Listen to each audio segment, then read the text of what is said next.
Hello friends, நாங்கள் வந்துட்டு ஊர்லேருந்து வந்ததுக்கப்புறமா இன்னும் மீனே சாப்பிடலை. இப்போ மீன் சாப்பிட்றதுக்கு ரொம்ப ஆசையாக இருந்துச்சு. சரி, அப்போ உக்கடத்தில் இருக்கிற மீன் மார்க்கெட்டுக்கு போய் மீன் வாங்கி சாப்பிடலாம் அப்படின்னு நினச்சிட்டு மீன் மார்க்கெட்டுக்கு போனோம். அங்கே கூட்டம் செம கூட்டம் ஃப்ரெண்ட்ஸ். அவ்வளோ கூட்டத்துலேயும் எப்படியோ போய் எடுத்து மீன் கடையே சேர்ந்துட்டோம். மீன் கடையை சேர்ந்தா அந்த வண்டி அவ்வளோ டிராஃபிக்கு. சரி, மீன் கடைக்கு உள்ளே போய் பார்த்தா ஒரே மீன் தான், அவ்வளவோ மீனாக தான் இருந்துச்சு. அப்புறமா நாங்கள் சாப்பிட்ற மீன் ஒரே ஒரு ஆள்கிட்ட தான் இருந்துச்சு. அந்த மீனுன்னு சங்கரான்னு சொல்கிறாங்க. அங்கே வந்து நவர மீனுன்னு சொல்லுவாங்க.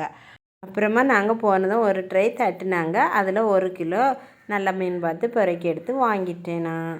அப்புறமா வீட்டுக்கு கிளம்பியாச்சு. மறக்காமல் நம்ம சேனலை சப்ஸ்கிரைப் பண்ணுங்கள் ஃப்ரெண்ட்ஸ். Tata, by by.